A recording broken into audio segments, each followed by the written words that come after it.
So today I'm going to be trying out the Lancome Skin Feels Good Hydrating Skin Tint Healthy Glow.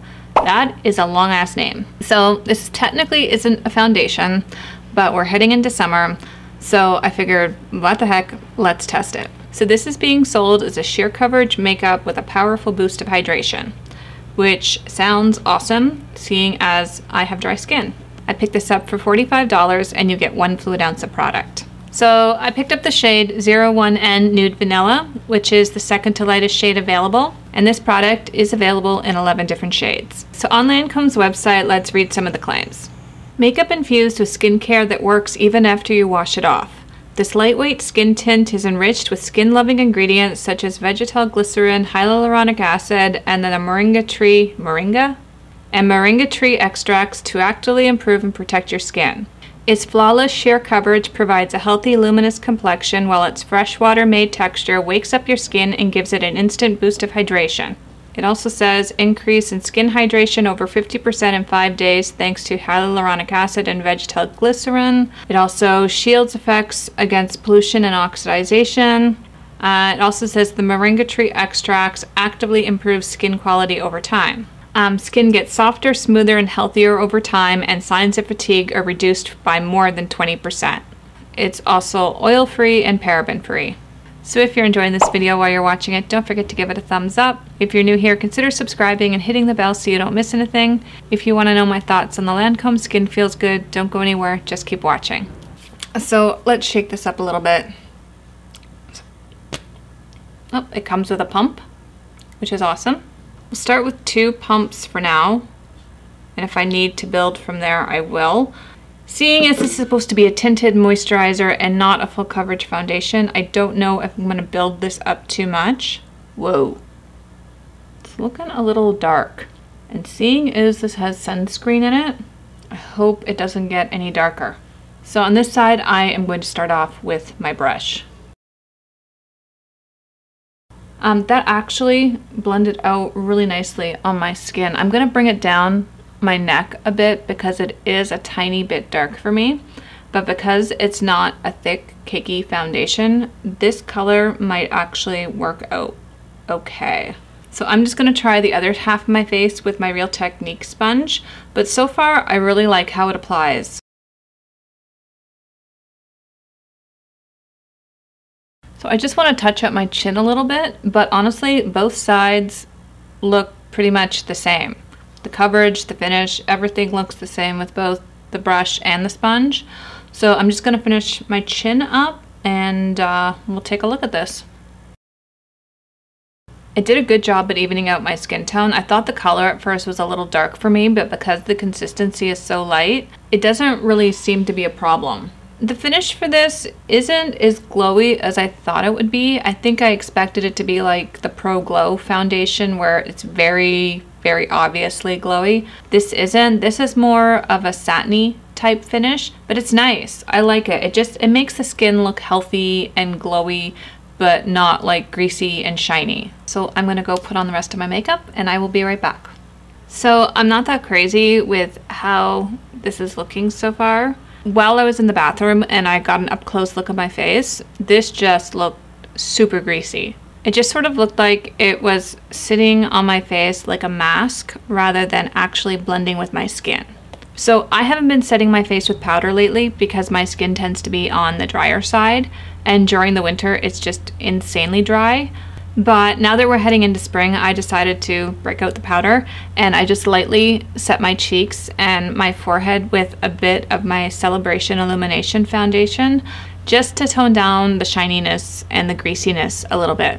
So this product also has an SPF of 23 in it, so I was expecting it to oxidize, which it did. You can definitely see the difference between like my face and my neck. It's not as obvious as, yeah, it's pretty obvious. I'm not like bright flaming orange or anything. It's just my complexion is definitely darker than I would like it to be. However, I don't think I could have gotten away with the next shade down in this because it was definitely very much on the pinky side. So on my cheeks, I am wearing the e.l.f. blush palette and I am wearing this like pinky mauve color right here. On my eyes, I'm wearing the NYX Perfect Filter Rustic Antique palette. For highlighter, I'm wearing the Urban Decay Afterglow palette, and I'm wearing this top pinky shade here. And for lips, I'm wearing the CoverGirl Melting Pout Matte. I have a whole nother review that I am currently filming for this. I don't know which I'm going to post first, so if I post the liquid lipstick review, I will link it in the eye up there. The time is currently 10:49. I will check in with you guys in 5 hours and let you know how this is holding up. All right, so the time is 3:36. So let's get a look at this. So the color is all wrong for me. I'm gonna zoom you guys in. You can kind of get an idea of how dark my face is in comparison to my neck. I mean, I had a feeling it would oxidize, but I mean, this is just not a wearable color. I don't know, earlier my face looked really mask-like. That look seems to have disappeared. I don't know. I just can't really get past the color of it. But other than the color, I mean, I guess it looks okay. I mean, it's not creasing around my mouth, and it's not settling into lines around my eyes. So I used a small amount of powder to set my cheeks and my forehead earlier. That doesn't really seem to be doing anything now. I am really shiny. My cheeks are really super shiny now, and so is my forehead. And this almost never happens to me because my skin tends to be on the drier side. I haven't given up on it yet, but it's not looking good so far. So that's where we're at right now. I'll check in with you guys at the end of the night. Alrighty, so the time is 6:13. So I'm ending this one a few hours early tonight. So let's get a look at this first. You know, it's really sad. I know the color is not what I want it to be. I mean, I'll zoom you in just to get a peek at this. You can see the difference in my face compared to my neck. My face is considerably darker than my neck. I mean, I have the ring light on right now, so I mean the difference between my face and my neck is noticeable, but the difference in color is nowhere near as bad as it was in natural light.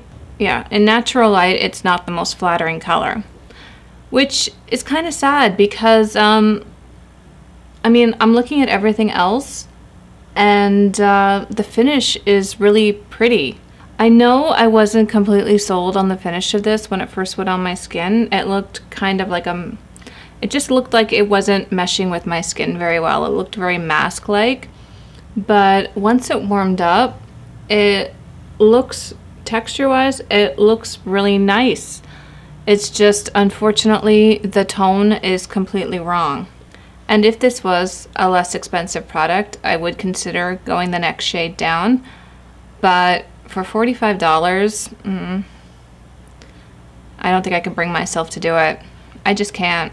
No, I don't think it's worth it. Which is a shame. The finish is really pretty. So I hope you enjoyed this video. If you did, please give it a thumbs up. Don't forget to subscribe before you leave. Thank you so much for watching, and I will see you next time. Bye!